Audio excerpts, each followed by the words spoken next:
Hello everyone, नमस्कार, जय हिंद। मैं राजा स्वागत करता हूँ आपका आपके अपने चैनल स्टडी पॉइंट में। आज हम लोग वाइस प्रेसिडेंट मतलब उपराष्ट्रपति पढ़ने वाले हैं। आपने इसे कई बार पढ़ा होगा, लेकिन आज बिल्कुल अच्छे से पढ़ेंगे। चलिए फिर शुरू करते हैं।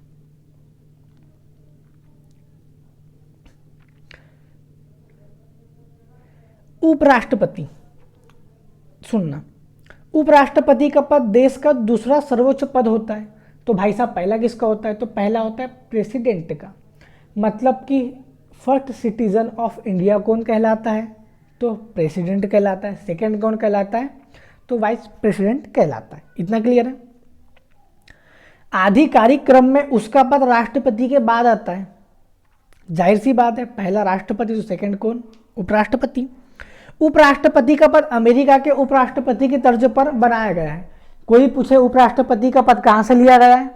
तो भाई साहब, अमेरिका के पद से लिया गया है। इतना क्लियर है? अब देखिए इसका इलेक्शन कैसे कैसे होता है, मतलब कि निर्वाचन कैसे कैसे होता है। तो ध्यान देना, राष्ट्रपति की तरह उपराष्ट्रपति को जनता द्वारा सीधे नहीं चुना जाता। उपराष्ट्रपति के चुनाव में हम लोग भाग लेते हैं क्या? नहीं लेते। क्लियर है? बहुत सुंदर। बल्कि परोक्ष विधि से चुना जाता है। अब परोक्ष विधि क्या होती है, आगे देखते हैं। वह संसद के दोनों सदनों के सदस्यों के निर्वाचक मंडल, संसद के दोनों हाउस, लोकसभा राज्यसभा के निर्वाचक मंडल द्वारा चुना जाता है।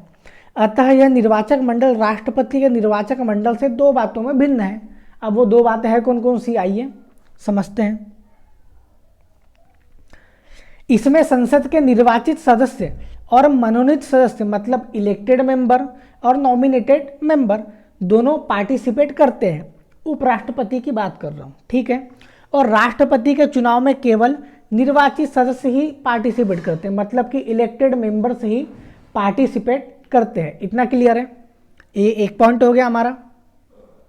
सेकंड देखना, इसमें राज्य विधानसभाओं के सदस्य शामिल नहीं होते, लेकिन राष्ट्रपति के चुनाव में राज्य विधानसभाओं के निर्वाचित सदस्य शामिल होते हैं। Doctor B R. अम्बेडकर ने इस विभिन्न बातों की व्याख्या करते हुए कहा है। अब क्या कहा है, आइए देख लेते हैं। राष्ट्रपति राष्ट्र का प्रमुख होता है, जाहिर सी बात है, और उसमें केंद्र तथा राज्य दोनों के प्रशासन करने की शक्तियां निहित हैं। इस प्रकार उसके चुनाव में यह आवश्यक है कि न केवल संसद के सदस्य अपितु राज्य विधायिका के सदस्य भी भाग लें। परंतु उपराष्ट्रपति के कार्य सामान्य होते हैं या सामान्य होते हैं। उसका मुख्य कार्य राज्यसभा की अध्यक्षता करना होता है। उपराष्ट्रपति राज्यसभा का अध्यक्ष होता है ना भाई साहब। इतना क्लियर है? अगला देखें। किंतु दोनों मामले में चुनाव प्रक्रिया समान होती है। चुनाव प्रक्रिया दोनों मामले में समान होती है, अर्थात राष्ट्रपति के चुनाव की तरह उपराष्ट्रपति का चुनाव भी आनुपातिक प्रतिनिधित्व के आधार पर एकल संक्रमण मत द्वारा और गुप्त मतदान होता है। ये क्वेश्चन पूछता है, एकल संक्रमण मत द्वारा। अब होता क्या है, आइए देखेंगे बाद में। अगला देखें। अब एलिजिबिलिटी क्या होती है, मतलब कि उपराष्ट्र बनने के लिए भी ये अहर्ताएं क्या क्या होती है, मतलब क्या क्या क्वालिटीज होना चाहिए, तभी तो उपराष्ट्रपति बन सकते हो आप। तो उपराष्ट्रपति के चुनाव हेतु किसी व्यक्ति को निम्नलिखित अहर्ताएं है वो पूर्ण करना चाहिए। कौन कौन सा? पहला, वह भारत का नागरिक हो, जाहिर सी बात है। वह 35 वर्ष की आयु पूर्ण कर चुका हो, ये मिनिमम एज है, मैक्सिमम एज कोई नहीं होती, ये मिनिमम एज है। इतना क्लियर है? वह राज्यसभा सदस्य बनने के लिए योग्य हो, जाहिर सी बात है। नेक्स्ट है, वह केंद्र सरकार अथवा राज्य सरकार अथवा किसी स्थानीय प्राधिकरण या अन्य किसी सार्वजनिक प्राधिकरण के अंतर्गत किसी लाभ के पद पर ना हो, मतलब कोई नौकरी वोकरी में ना हो। अगर ऐसा होता भी है तो उपराष्ट्रपति बनने के बाद किसी एक को आपको चुनना पड़ेगा। इतना क्लियर है? किंतु एक वर्तमान राष्ट्रपति अथवा उपराष्ट्रपति किसी राज्य का राज्यपाल और संघ अथवा राज्य का मंत्री किसी लाभ के पद पर नहीं माने जाते हैं, इसलिए वह उपराष्ट्रपति की उम्मीदवारी के योग्य होता है। मतलब कि आप किसी स्टेट के गवर्नर हैं तभी भी आप उपराष्ट्रपति बन सकते हैं। आप किसी राज्य के मंत्री हैं तभी भी आप उपराष्ट्रपति बन सकते हैं। आप किसी संघ मतलब कि केंद्र सरकार में मिनिस्टर हैं, फिर भी आप उपराष्ट्रपति बन सकते हैं। इतना क्लियर है? इसके अतिरिक्त उपराष्ट्रपति के चुनाव के नामांकन के लिए उम्मीदवार के को कम से कम 20 प्रस्तावक तथा 20 अनुमोदक होना चाहिए। प्रस्तावक मतलब कि सपोर्टर, मतलब 20 लोग आपके पास में होना चाहिए जो आपका सपोर्ट करे, 20 लोगों की साइन सिग्नेचर आपके पास होना चाहिए। उसके बाद प्रत्येक उम्मीदवारों को भारतीय रिजर्व बैंक में 15,000 जमानत राशि के रूप में जमा करना आवश्यक होता है। मतलब कि जो कैंडिडेट उपराष्ट्रपति के चुनाव में पार्टिसिपेट करते हैं उन्हें आरबीआई में, मतलब कि भारतीय रिजर्व बैंक में 15,000 जमानत राशि के रूप में जमा करना आवश्यक होता है। लेकिन 15,000 आपके तभी वापस होंगे जब आप कुल वोटों का 1/6 वोट आपको मिल चुका होगा। मतलब टोटल वोट है मान लो 60, अगर आपको चुनाव में 10 वोट मिल जाएंगे तो आपके 15,000 रुपये हो जाएंगे वापस, अगर आपको नहीं मिले तो 15,000 रुपये हो जाएंगे जब्त। इतना क्लियर है। आगे देखें, शपथ या प्रतिज्ञान की बात करें, मतलब कि ओथ की बात करें, तो उपराष्ट्रपति को उसके पद की शपथ राष्ट्रपति अथवा उसके द्वारा नियुक्त किसी भी व्यक्ति द्वारा दिलाई जाती है। कई बार ऐसा होता है उपराष्ट्रपति की तबीयत खराब हो गई, राष्ट्रपति की तबीयत खराब हो गई, राष्ट्रपति कोई देश घूमने चले गए जहां उन्हें ज़्यादा टाइम लग रहा है, तो राष्ट्रपति द्वारा नियुक्त व्यक्ति उपराष्ट्रपति को शपथ दिला सकता है। इतना क्लियर है। अब टेन्योर देखें, मतलब कि पदावधि देखें, कितने साल के लिए चुने जाते हैं उपराष्ट्रपति हमारे। तो उपराष्ट्रपति की पदावधि उसके पद ग्रहण करने से लेकर 5 वर्ष तक की होती है। क्लियर है। हालांकि वह अपनी पद पर किसी भी समय अपना त्यागपत्र राष्ट्रपति को दे सकते हैं। उपराष्ट्रपति को ओथ कौन दिलाएंगे? राष्ट्रपति दिलाएंगे। उपराष्ट्रपति अपना रेजिग्नेशन किसको देंगे? राष्ट्रपति को देंगे। इतना क्लियर है। उसे अपने पद से कार्यकाल पूर्ण होने से पूर्व भी हटाया जा सकता है। अब कैसे कैसे हटाया जा सकता है? उसे हटाने के लिए औपचारिक महाभियोग की आवश्यकता नहीं है। जैसे कि राष्ट्रपति को हटाने के लिए आर्टिकल नंबर कमेंट करना आप लोग, ठीक है। उसे राज्यसभा द्वारा संकल्प पारित कर पूर्ण बहुमत द्वारा हटाया जा सकता है, अर्थात सदन के कुल सदस्यों का बहुमत। क्लियर है। और इसे लोकसभा की सहमति आवश्यक है, मतलब कि लोकसभा की सहमति के बिना आप वहां पर उपराष्ट्रपति को हटाने के लिए या कहे तो आधिकारिक महाभियोग नहीं लगा सकते। इतना क्लियर है। परंतु ऐसा कोई प्रस्ताव पेश नहीं किया जा सकता जब तक 14 दिन का एग्रीम नोटिस, मतलब कि एक नोटिस नहीं दिया गया कि भैया 14 दिन पहले हमको बताना पड़ेगा उपराष्ट्रपति को कि आपको हटाया जा रहा है। अब 14 दिन के बाद उसके पास टाइम है, उनके पास टाइम है कि वो अपनी कार्रवाई करें, जो उनको लगता है कि भाई साहब क्यों हटा रहे हो हमें, करें। ध्यान देने योग्य बात यह गई है कि संविधान में उसे हटाने हेतु कोई आधार नहीं है, लेकिन फिर भी राज्यसभा द्वारा उसे हटाया जा सकता है। उपराष्ट्रपति अपनी 5 वर्ष की अवधि के उपरांत भी पद पर बना रह सकता है जब तक उसका उत्तराधिकारी पद ग्रहण ना कर ले। इतना क्लियर है। मतलब कि उपराष्ट्रपति अपनी 5 वर्ष की अवधि के उपरांत भी पद पर बना रह सकता है, ऐसे समझना। उपराष्ट्रपति का पद खत्म हो गया, लेकिन उतने में ही दूसरे उपराष्ट्रपति का चुनाव नहीं हुआ, तो वह अपने पद पर बना रहेगा जब तक कि दूसरा उपराष्ट्रपति पद पर ना ग्रहण कर ले या फिर कुर्सी ग्रहण ना कर ले। इतना क्लियर है। ओके, आगे देखें। वह उस पद पर पुनः निर्वाचन के योग्य होता है, मतलब कि वह उपराष्ट्रपति के पद पर पुनः निर्वाचन, मतलब कि कितनी ही बार चुनाव जीत के उपराष्ट्रपति बन सकता है, वह इस पद पर कितनी बार निर्वाचित हो सकता है, वही बात मैंने जो बताया अभी आपको। अगला देखें। अब बात आती है कि उपराष्ट्रपति का पद रिक्त कैसे कैसे होता है। तो उपराष्ट्रपति का पद निम्नलिखित कारणों से रिक्त हो सकता है। कौन कौन से कारण है भाई साहब? उसकी 5 वर्षीय कार्यकाल समाप्त होने पर, जाहिर सी बात है। दूसरा, उसके द्वारा त्यागपत्र देने पर, ये भी बढ़िया है। उसे बर्खास्त करने पर, उसकी मृत्यु पर, जाहिर सी बात है। अन्यथा उदाहरण के लिए यदि वह पद ग्रहण करने के अयोग्य हो अथवा उसका निर्वाचन अवैध घोषित किया गया हो। अब उपराष्ट्रपति के चुनाव से संबंधित जितने भी मामले या फिर विवाद की बात करें तो उसका फैसला हमेशा सुप्रीम कोर्ट ही लेता है। इतना क्लियर है।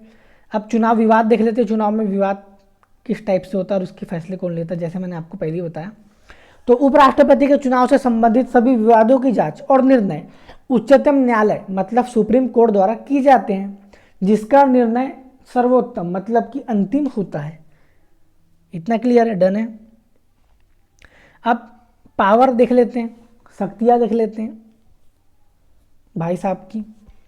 वह राज्यसभा के पदेन सभापति के रूप में कार्य करता है।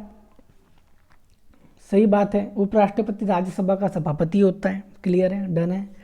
इस संदर्भ में उसकी शक्तियां एवं कार्य लोकसभा अध्यक्ष की भांति होते हैं, ये भी क्लियर है। लोकसभा अध्यक्ष लोकसभा में और उपराष्ट्रपति राज्यसभा का अध्यक्ष होता है, डन है।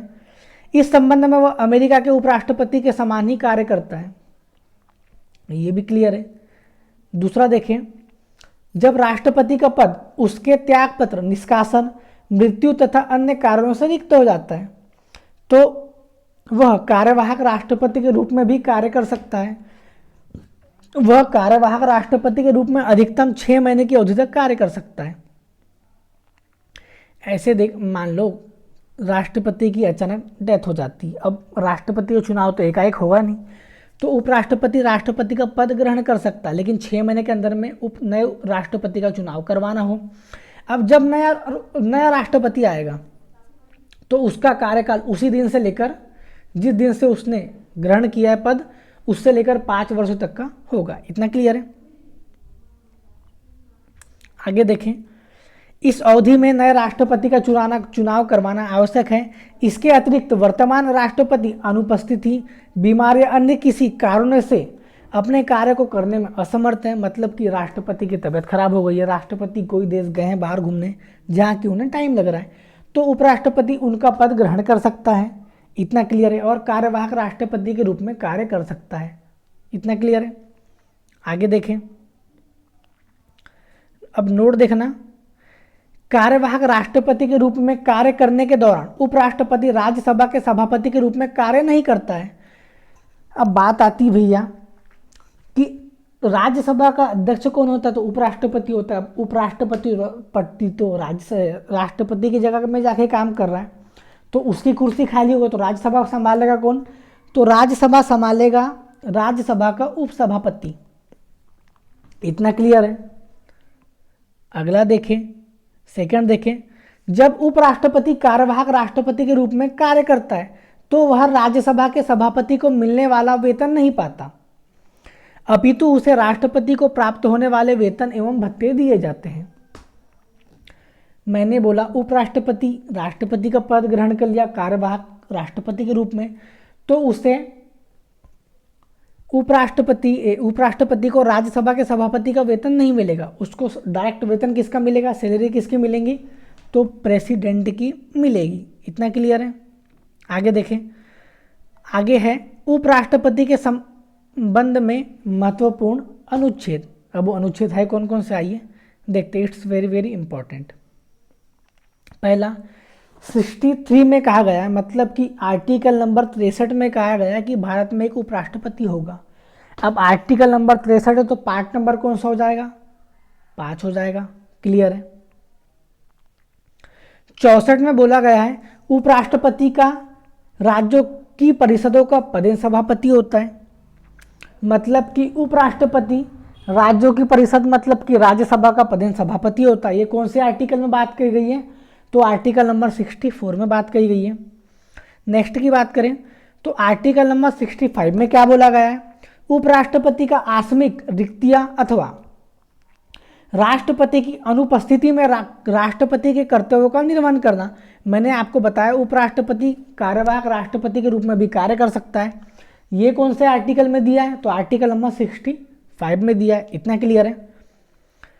नेक्स्ट की बात करूँ तो अगले आर्टिकल 66 में क्या दिया है, तो उपराष्ट्रपति का चुनाव दिया है, मतलब कि उपराष्ट्रपति के चुनाव में संबंधित सारी जानकारियाँ कहाँ दी गई है, तो आर्टिकल नंबर 66 में दी गई है। 67 में बोला गया है उपराष्ट्रपति का कार्यकाल की चर्चा की गई है आर्टिकल नंबर 67 में। आर्टिकल नंबर 69 में क्या बोला गया है, तो उपराष्ट्रपति द्वारा शपथ ग्रहण। अब उपराष्ट्रपति द्वारा शपथ ग्रहण, मैं अपने कर्तव्य का निर्वहन करूँगा एकदम श्रद्धा से, इस टाइप के चलते रहता है, वो हमारे क्वेश्चन में पूछा नहीं जाता। तो ये कौन से आर्टिकल में कहा गया, तो आर्टिकल नंबर 69। ये था हमारा उपराष्ट्रपति।